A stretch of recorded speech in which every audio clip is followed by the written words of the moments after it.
ईसाई द्वारा सुनाई गई कहानी भाग 2। ईसाई द्वारा सुनाई गई कहानी भाग 2। उसे देखकर मैं खुशी से पागल हो गया। वो भी मुझे देखकर अत्यंत प्रसन्न हुई। हम दोनों एक दालान में बैठकर बातें करने लगे। कुछ देर में भोजन बन गया। हम दोनों ने साथ ही भोजन किया और फिर बातें करने लगे। थोड़ी देर बाद गुलाम हमारे पास फल, मेवे और शराब लेके आए। कुछ सेविकाएं भी मीठे स्वर में गाने गाने लगी और कुछ अन्य प्रकार की परिचर्या करने लगीं। मेरी प्रेमिका भी अपने हाव भाव और अपने मधुर गायन से मेरी प्रसन्नता बढ़ाती रही। इसी तरह सारी रात आनंद से बीती। सवेरा हुआ तो मैंने 50 असरफियों की थैली चुपके से उसके गाव तकिए के गिलाफ के अंदर रख दी और उसके पास से उठकर कहा कि मैं अब चलता हूँ। उसने पूछा कि अब कब आओगे? मैंने कहा जब आप बुलाएंगी फिर आऊँगा। वो हंसी खुशी मुझे द्वार तक छोड़ गई और बारी के लिए ऊँट वाला दरवाजे पर मेरी प्रतीक्षा कर रहा था। ऊँट पर बैठकर मैं अपने घर आया और ऊँट वाले से कहा कि शाम को मुझे फिर उसी मकान पर पहुंचा देना। अपने घर से मैंने तरह तरह की खाद्य वस्तुएं उस सुंदरी के घर भिजवाई। शाम को निश्चित समय पर ऊँट वाला आया। मैंने एक और 50 असरफियों कमर में बांधी और अपनी प्रेमिका के साथ भी फिर चुपके से वो थैली उसके पास छोड़कर विदा हुआ। इसी तरह मैं काफ़ी समय तक उसके यहाँ आता रहा और रोजाना 50 असरफियों की एक थैली उसके पास छोड़ आता। कुछ इसी समय में मेरा सारा धन समाप्त हो गया और मैंने उसके यहाँ जाना छोड़ दिया। धनाभाव में मेरी बुरी हालत हो गई और मेरी समझ में नहीं आ रहा था कि क्या करूं। एक दिन सवेरे के समय में मैं शाही किले के पास घूमने गया। वहाँ काफ़ी भीड़ जमा थी। अचानक मैंने देखा कि एक आदमी घोड़े पर सवार आ रहा है और उसकी जीन से एक लंबी डोर के सहारे एक मुद्राओं की थैली लटक रही है। संयोग से एक लकड़हारा उसके समीप से निकला।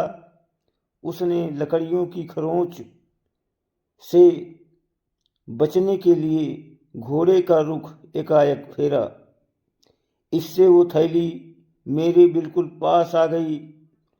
मैंने लालच में आकर थैली को झटके से अपने कब्जे में कर लिया। सवार ने जब देखा कि थैली गायब है तो अपनी तलवार म्यान के अंदर रखे हुए ही मेरे सिर पर मारा। मैं गिर पड़ा। आसपास के लोग उस सवार को बुरा भला कहने लगे कि तुमने इस बेचारे को क्यों मारा। उसने कहा तुम लोगों को कुछ नहीं मालूम, ये चोर है और इसने मेरी थैली चुराई है। मेरे दुर्भाग्य से उसी समय सिपाहियों की गश्त आ पहुंची। गश्त के मुखिया यानी दरोगा ने पूछा कि भीड़ क्यों लगाए हो। सवार ने अपनी थैली के खोने की कही। दारोगा ने पूछा कि तुम्हें किसी पर शक है या नहीं, तो उसने मेरी ओर इशारा करके कहा कि थैली इस आदमी ने चुराई है।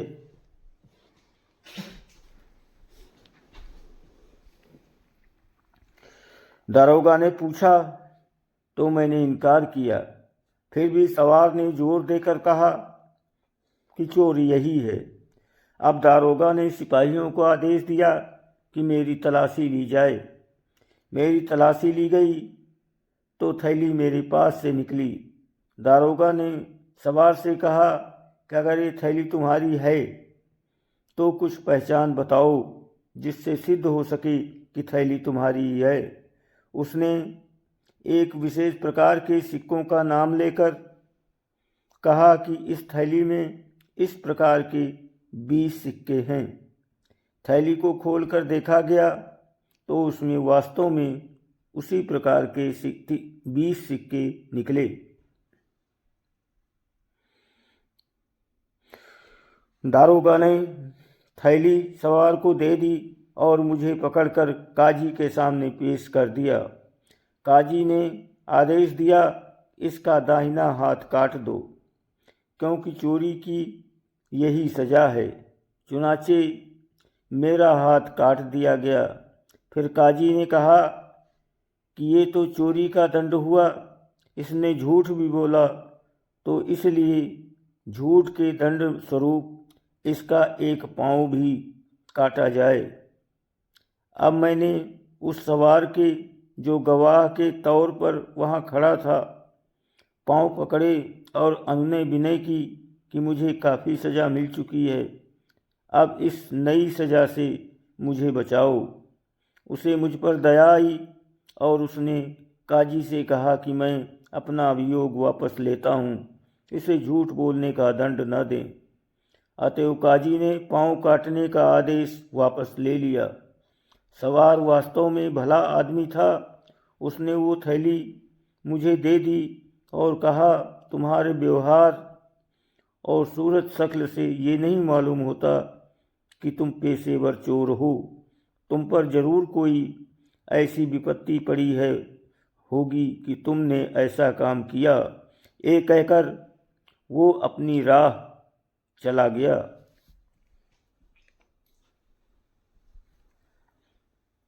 वहाँ जो लोग थे वे मुझ पर दया करके एक घर में ले गए। वहाँ उन्होंने मुझे कुछ खाने पीने को दिया, एक गिलास शराब पिलाई और मेरे हाथ में दवा लगाकर खून बंद करने के बाद उस पर पट्टी बांध दी। मैं धीरे धीरे अपने घर आया। अब कोई सेवक वहाँ नहीं था, क्योंकि निर्धनता के कारण मैंने सबको हटा दिया था। कुछ देर में जी घबराया कि अकेले कैसे रहूं। सोचा कि अपनी प्रेमिका के पास चलूं। एक बार ख्याल आया कि मेरी ऐसी हालत देखकर वो भी मुझसे घृणा करने लगेगी, किंतु और कोई व्यक्ति ऐसा था ही भी नहीं जिसका मैं सहारा लेता। आते हुए एक अन्य रास्ते से गिरता पड़ता मैं उसके घर पहुंच गया और एक बिस्तर पर चुपचाप लेटकर वो सुंदरी मेरे आने का समाचार पाकर मेरे पास अपना कटा हुआ हाथ अपनी आस्तीन में छिपाने के अलावा कुछ नहीं था। बोली, प्रीतम, ये तुम्हारी क्या दशा है? मैंने सिर में बहुत दर्द हो रहा है, इसलिए तड़प रहा हूँ। वो बोली, ये तुम बहाना बना रहे हो, तुम्हें कोई और कष्ट है। केवल सिर दर्द से तुम इतने तड़पने वाले नहीं हो। कुछ दिन पहले तक तो तुम हट्टे कट्टे थे, ये तुम्हें क्या हो गया है? मैंने उसकी बात का कुछ उत्तर न दिया, लेकिन मुझे अपनी दशा पर रोना आ गया। उसने कहा, देखो, तुम्हें सारा हाल सच सच बताना पड़ेगा, छुपाओगे नहीं तो मैं समझूंगी कि तुम्हें मुझसे प्रेम है। प्रेम प्रदर्शन करते थे वो केवल ढोंग था। मैंने और रोकर कहा, प्रीतमे, तुम मुझसे मेरा हाल न पूछो। मेरा हाल ऐसा नहीं है कि बताया जा सके। कम से कम मैं अपने मुंह से अपनी दशा के वर्णन करने का साहस नहीं जुटा पा रहा हूँ। इस पर वो चुप हो गई और मेरे सिर पर हाथ फेरने लगी। इसी भांति काफ़ी समय बीत गया। शाम हुई तो उसने कहा, चलो हम लोग भोजन कर लें। मैंने सोचा कि दाहिना हाथ तो है ही नहीं, भोजन कैसे करूँगा? इसीलिए मैंने कहा कि मुझे भूख नहीं है।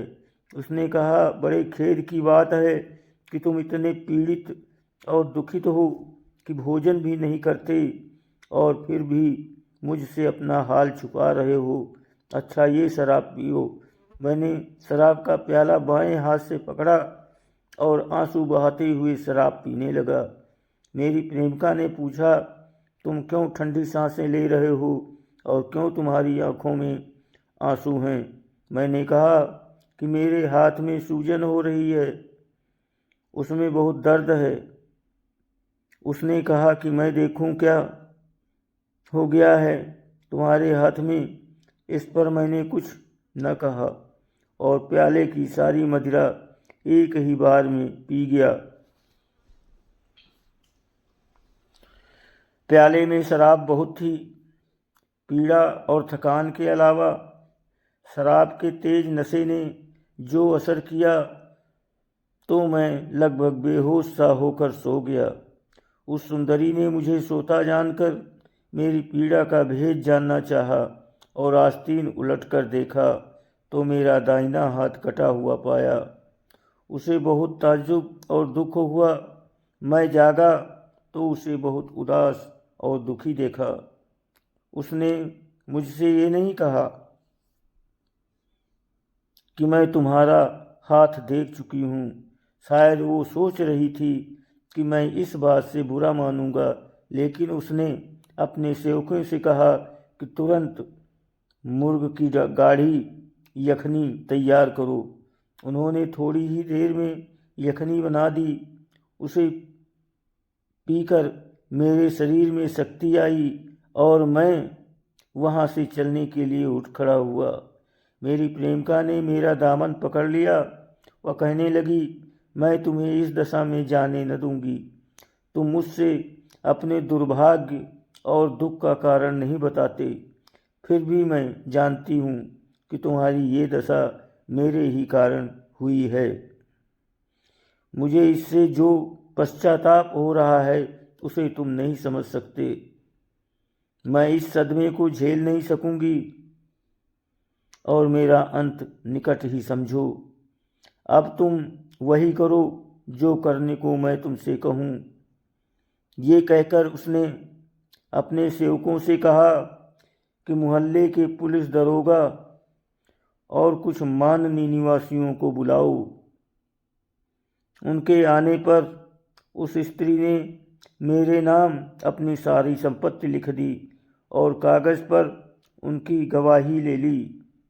इसके बाद उसने कुछ भेंट आदि देकर विदा किया। उसके जाने के बाद उसने एक संदूक खोला जिसमें मेरी दी हुई सारी असरफियों की थैलियाँ रखी थी। उसने कहा कि तुम ये थैलियाँ मेरे लिए छोड़ गए थे, लेकिन मैंने उन्हें हाथ भी नहीं लगाया है। ये कहकर उसने संदूक में ताला डाल दिया और उसकी चाबी मुझे दे दी। उसी दिन से वो स्त्री बीमार पड़ गई। उसका रोग तेजी से बढ़ता गया और वो 3 सप्ताह बाद मर गई। मैंने उसके सारे अंतिम संस्कार पूरे किए और फिर उस सारी संपत्ति को लेकर जो उसने मेरे नाम कर दी थी बगदाद आ गया। वे तिल जो तुमने बिकवाए थे उसी के धन से खरीदे गए थे। उस बगदाद के व्यापारी ने सारा हाल कहकर मुझसे कहा, अब तुम्हें मेरे बाएं हाथ से खाने का रहस्य मालूम हो गया। मैं तुम्हारा आभारी हूँ कि तुमने इतना समय लगाकर और कष्ट सहकर मेरी कहानी सुनी और मेरे जी को हल्का किया। तुम्हारे शालीन व्यवहार और भद्रता से मुझे बहुत ही आनंद मिला है। मेरे तिलों का जो दाम तुम्हारे पास है वो तुम ही रख लो, किंतु मैं तुमसे एक बात चाहता हूँ। मैं बहुत दिनों से बगदाद में हूँ और बहुत दिनों से देशाटन छोड़ चुका हूँ। मैं चाहता हूँ कि तुम मेरी सहायता करो ताकि मैं नगर जाकर व्यापार करूँ। साल में जो भी मुनाफा होगा उसमें से हम लोग आधा आधा बांट लिया करेंगे।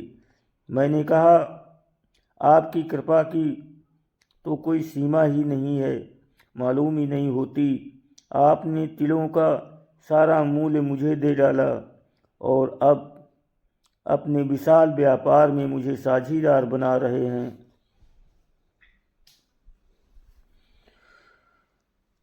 हार्दिक प्रसन्नता होगी। व्यापार में आपकी सहायता के बाद एक शुभ मुहूर्त में हम लोगों ने अपनी यात्रा आरंभ की। हम लोग बगदाद से कूच करके कई देशों के प्रमुख नगरों में व्यापार के लिए गए, फिर ईरान पहुँचे, वहाँ से आपकी राजधानी काशगर आए। हम लोगों को इस तरह का व्यापार करते हुए कई वर्ष हो गए थे और हमारे पास काफ़ी धन हो गया था। फिर उस आदमी ने कहा कि अब मेरी इच्छा है कि मैं ईरान में अस्थायी रूप से रहने लगूं। नाचे सारी धन संपत्ति आधी आधी बांट ली और एक दूसरे से विदा ली। वो ईरान में जाकर रहने लगा और मैं काशगर में बस गया। ये कहकर ईसाई व्यापारी ने कहा, मेरी ये कहानी कुबड़े की कहानी से विचित्र है या नहीं? बादशाह ने आंखें तरेर कर कहा, बिल्कुल बकवास है। तुम्हारी कहानी में कोई दम नहीं है। मैं तुम चारों को उस कुबड़े के बदले मरवा दूंगा। अब मुसलमान व्यापारी आगे बढ़ा और बोला, सरकार, मुझे भी मौका दिया जाए। मुझे आशा है मेरी कहानी अधिक मनोरंजक होगी। बादशाह ने उसे कहानी सुनाने की अनुमति दे दी। दोस्तों, वीडियो को लाइक और सब्सक्राइब ज़रूर करें। आपकी बहुत मेहरबानी होगी। आप सभी को बहुत बहुत धन्यवाद।